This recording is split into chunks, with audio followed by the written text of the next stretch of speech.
Now, China and Iran are the latest countries to call for the release of Venezuelan President Nicolas Maduro. China's foreign ministry says they are gravely concerned over the United States' capture of Maduro and his wife and is closely following the security situation. They were captured at their home at the weekend during a military attack by the U.S. The pair is due in court today in New York on charges of narco-terrorism. 中方对美方悍然对一个主权国家使用武力，并强行控制一国总统，深表震惊，予以强烈谴责。美方的这种霸权行径严重违反国际法，侵犯委内瑞拉主权，威胁拉美和加勒比地区和平与安全。中方坚决反对。我们敦促美方遵守国际法及联合国宪章宗旨和原则。 停止侵犯别国的主权安全。我们敦促美方停止把所谓中国威胁作为捞取自身私利的借口。این رو باید بسیار مراقبت کرد. اقداماتی یا اظهاراتی که امثال نخست وزیر رژیم صهیونیستی یا برخی از مقام‌های رادیکال آمریکایی، مقام‌های تندرو آمریکایی در رابطه با مباحث داخلی ایران مطرح می‌کنند در قاموس بین‌الملل چیزی نیست جز ترغیب به خشونت، ترغیب به تروریسم، ترغیب به آدمکشی.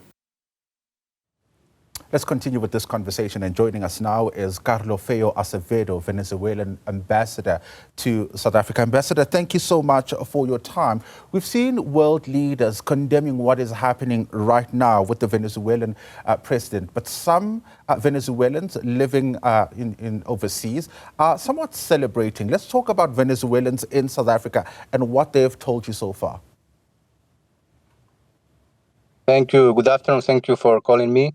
It is true, we have seen some Venezuelans, especially abroad, celebrating, but I can tell you that the biggest majority of the Venezuelan people in Venezuela is deeply concerned, deeply indignant and angry about what happened on Saturday. This U.S. military intervention is a criminal, terrorist and outrageous attack from the colonialist and imperialist point of view of the U.S. administration. And the people of Venezuela rejected clearly and strongly. Even the Venezuelans that do not support President Maduro are indignated about what's happening. And the spirit in the country is of rejection, is of indignation, and is of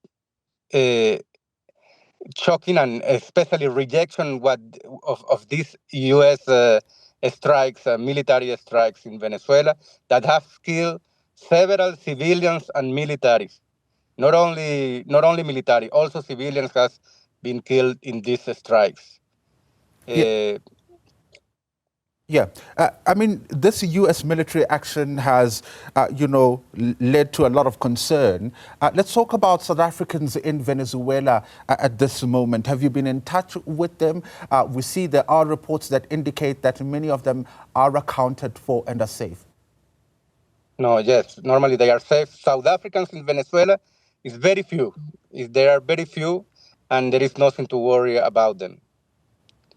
In any case, the South African embassy in Caracas should be more updated on this information, on this kind of information. Yeah. But there are very few, very little community of South African in Venezuela.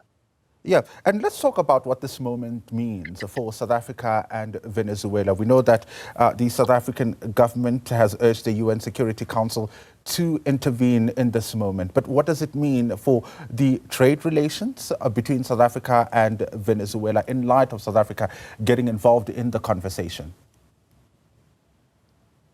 Yes, first of all, let me take this opportunity to thank the South African government for this brave and a strong statement that they have made just a few hours after the situation happened, same Saturday, condemning the military intervention and especially taking action.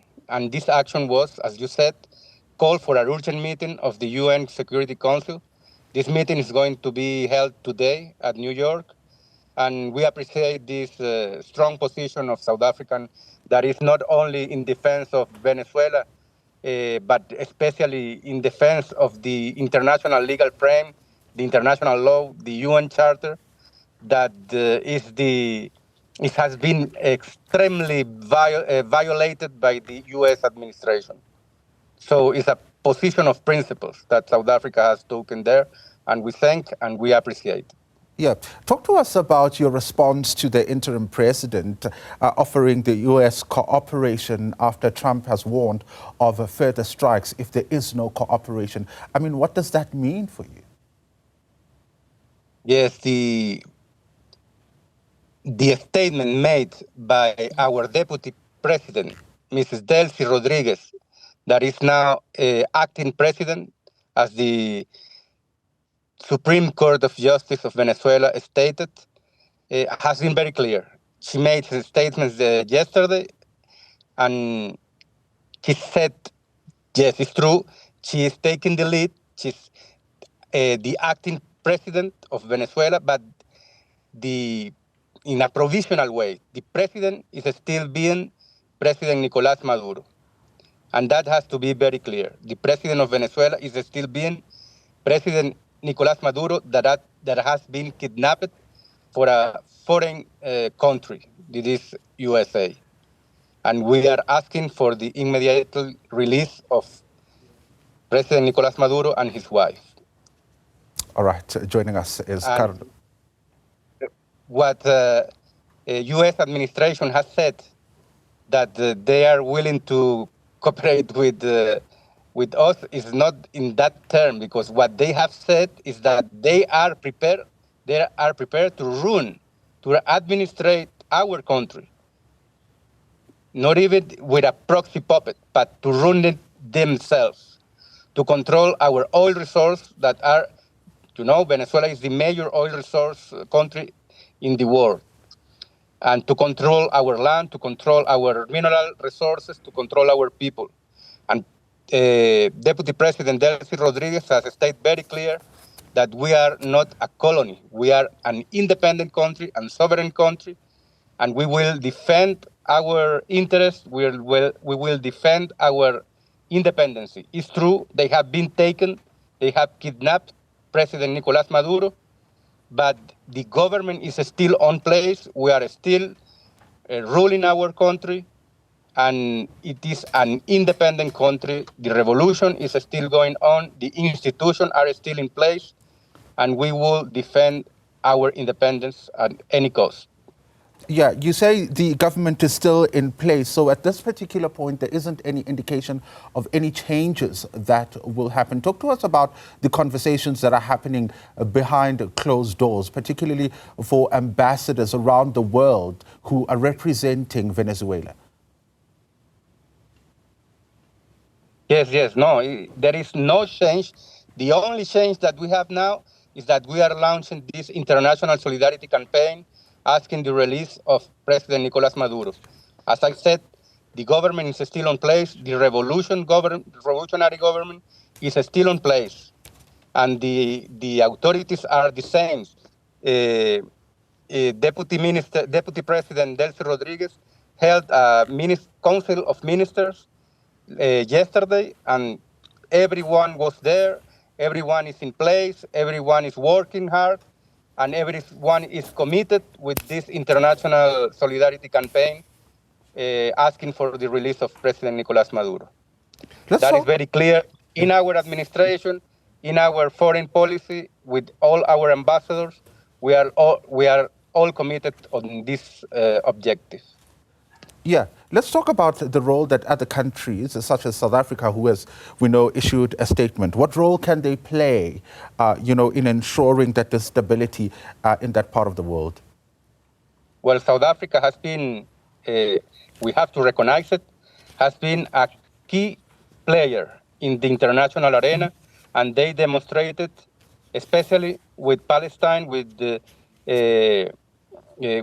horrendous genocide that is taking place in Palestine by Israel, and South Africa made it very clear.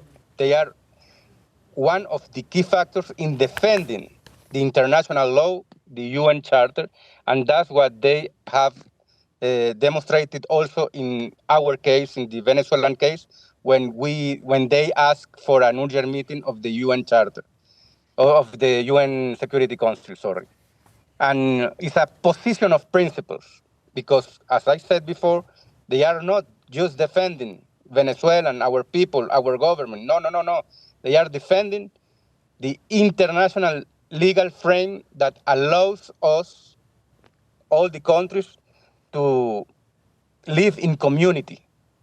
We have to respect this legal frame called UN Charter, these international laws that has been placed there just to allow us as countries to live peaceful in community. And the US government has broke this international legal frame, and we cannot allow them to continue in that action, in those actions. We have to stop them. Let's see what is going to happen in this today's UN Security Council meeting. But what we can do is just to strengthen and unite our positions in defense of the UN Charter, in defense of the principles of sovereignty, in defense of the principles of independence and equality on states, and in defense of the not use of force. Yeah. Carlos Feo Acevedo is Venezuelan ambassador to South Africa, talking to us in light of the developments and ahead, of course, of that first court appearance that Nicolas Maduro, the president of Venezuela, is going to make.